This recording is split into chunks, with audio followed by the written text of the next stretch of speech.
Okay, we're on the lunch break of the first day of questioning of the undercover police officer Mark Jenner, who infiltrated the Colin Roach Centre, numerous anti-fascist and anti-racist groups, police accountability campaigns, family justice campaigns, and trade union activity.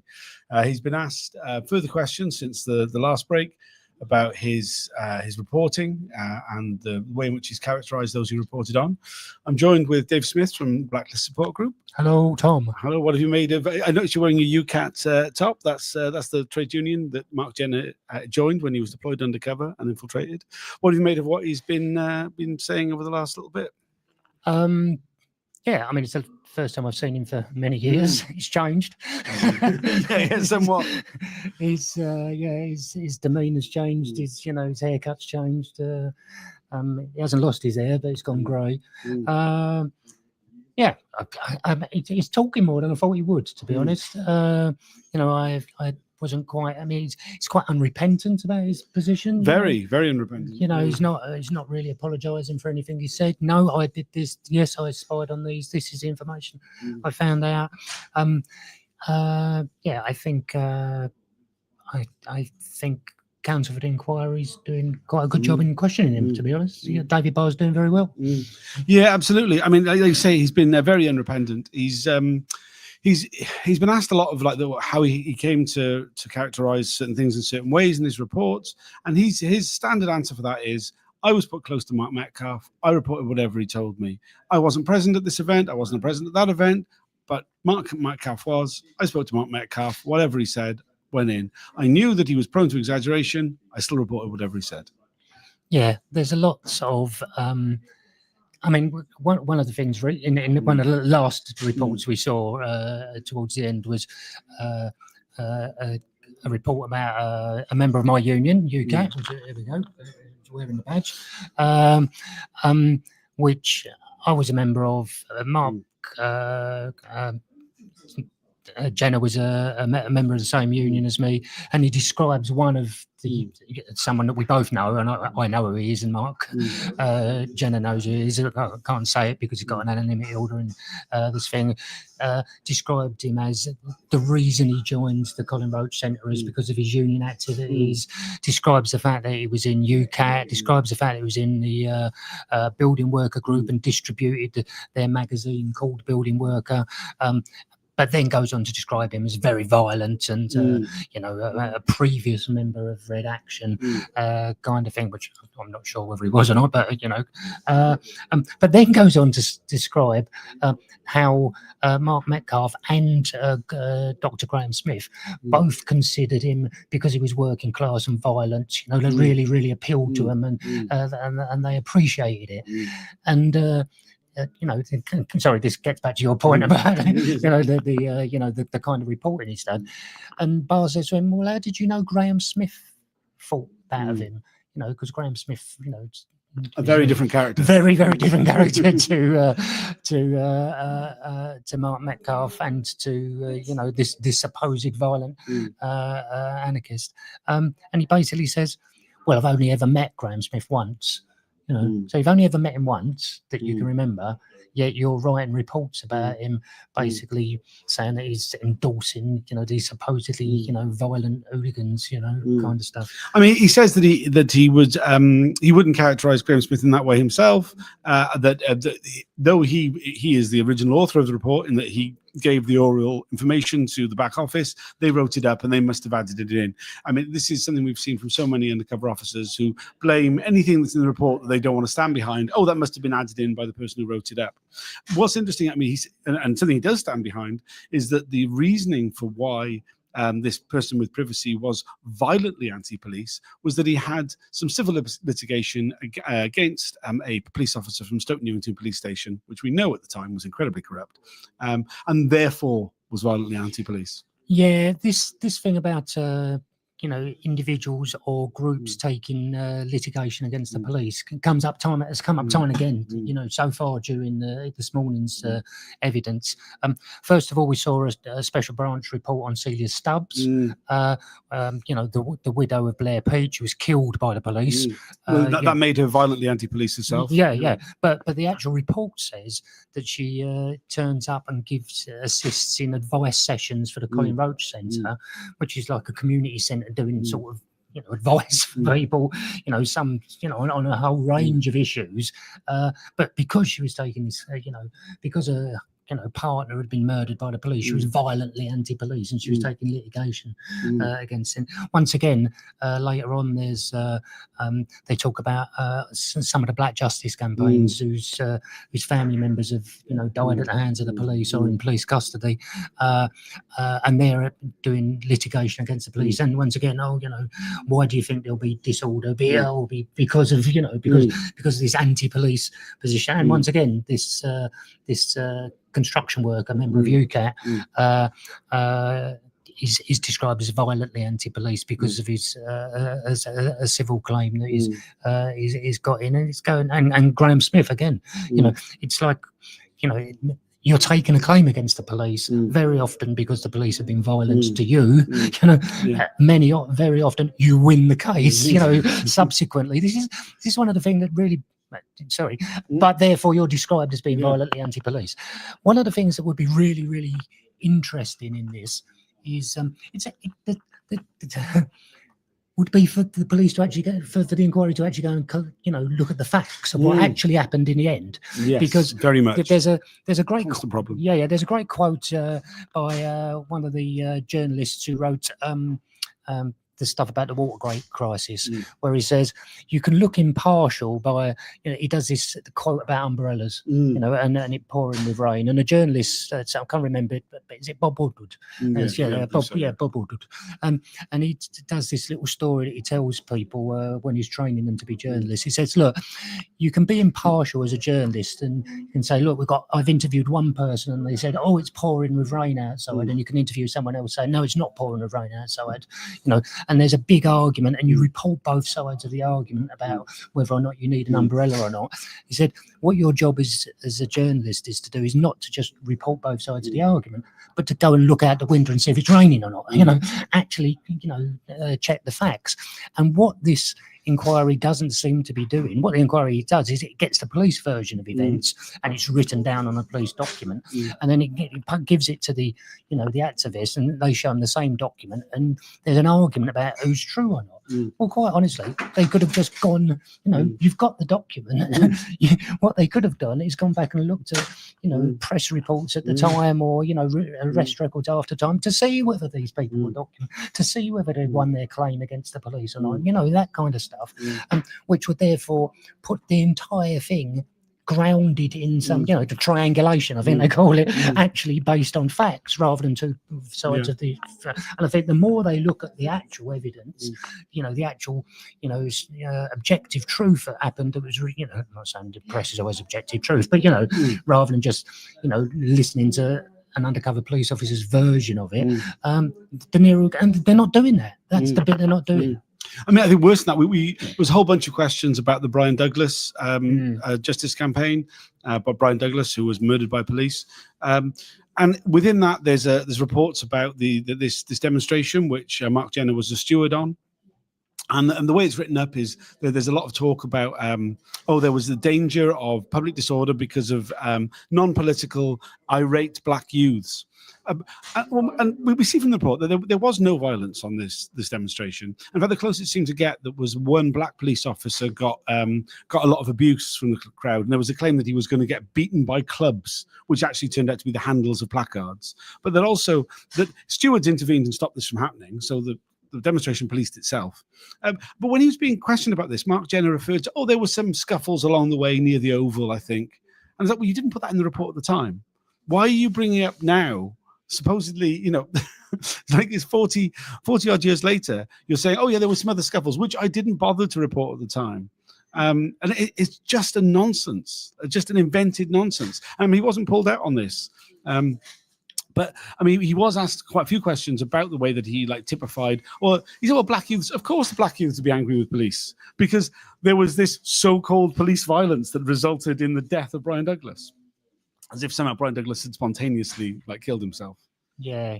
There's a report exactly that. There's a report that talks about, like, you know, irate black youth who are non-political, you know, and one of the questions would large numbers of black youth being present increase the likelihood of violence?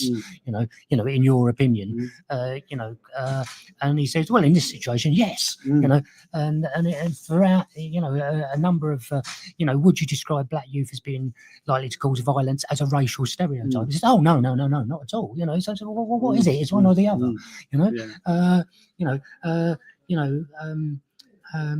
Why did you think there would be some potential for violence? And one of his answers was, well, people were in fear because they thought they were going to be attacked. Well, why would that be? And his answer was, well, nobody trusts the police, not just the black youth. You know, nobody trusts the police. You know, I mean, basically all Londoners. I think would be a good way of describing that. So, I mean, what he was trying not to say, but what the inference he was making was, it was a perfectly reasonable thing to be angry with the police because the police were killing people, and therefore, of course, people were angry about it.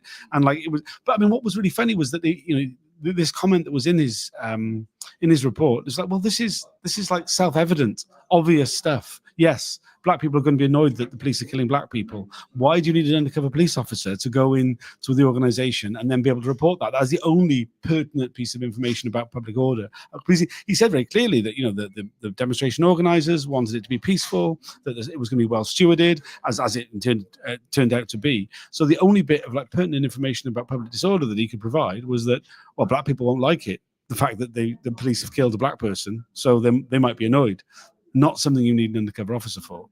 No, you know, and I think quite a lot of this stuff, quite honestly, is the more we see it, the more we hear about it, a lot of this stuff could have just been hoovered up. You know, a lot of it's just in the public domain. You know, a lot of the information that they're providing is pretty much in the public domain. You know, if you went and, you know, all of the organisations, all of the campaigns that they were dealing with were publishing leaflets or publishing pamphlets or organising public meetings.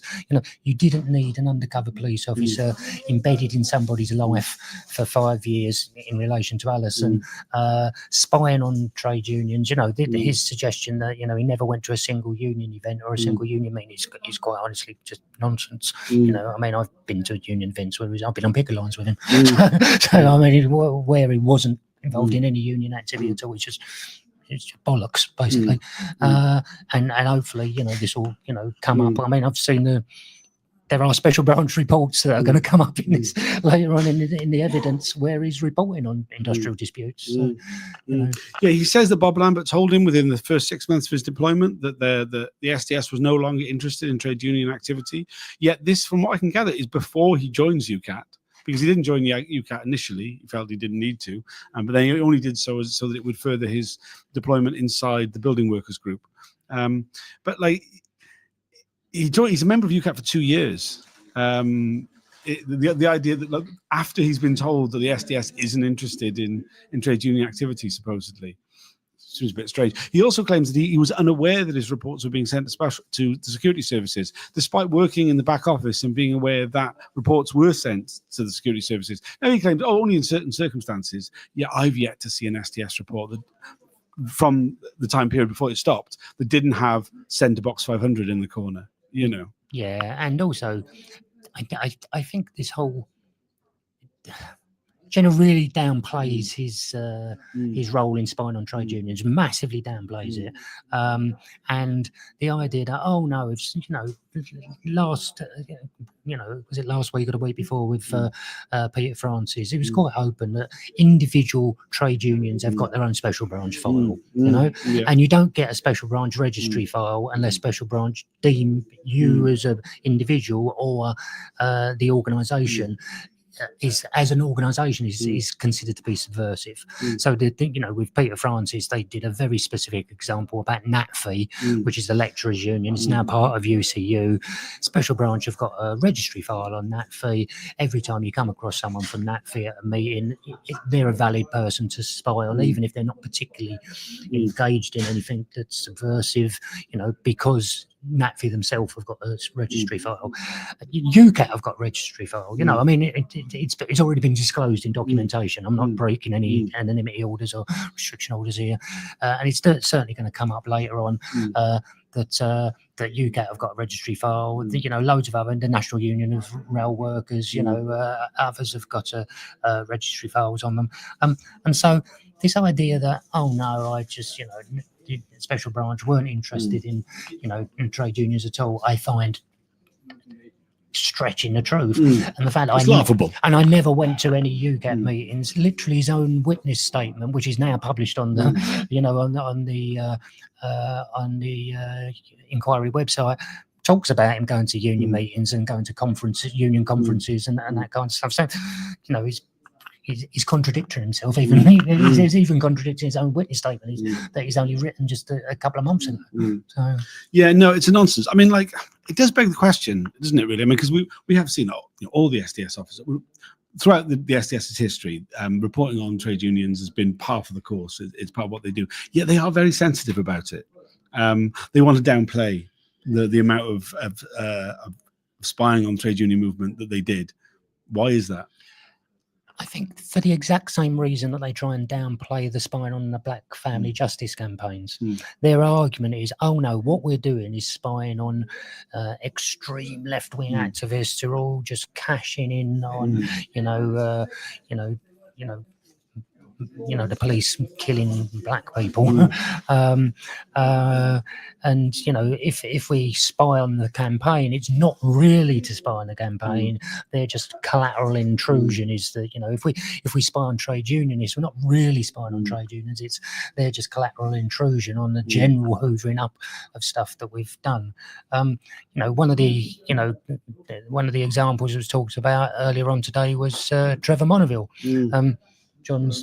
John Trevor's dad is sitting over there, 5 feet away from us, and clearly they were spying on John. They were spying on the family. When they're spying on, the Brian Douglas family campaign, there's a report on Donald Douglas, the brother. They're spying on him. There's no need to name him, but there's multiple reports on the family justice campaign. The same with the trade unions. They clearly are hoovering up information about the trade unions. They clearly are hoovering up information about black justice campaigns, and it's not collateral intrusion. That is, anybody who's prepared to stand up, to challenge the status quo, whether that's on trade unionism, whether that's on environmentalism, whether it's anti-racism, whether that's whatever it happens to be, you're seen as fair game. You're seen as fair game, and it's not a byproduct. They're specific. When the pattern is they're repeatedly spying on black family justice campaigns, that's clearly part of what they're doing. When they're repeatedly spying on trade unions, that's clearly what they're doing.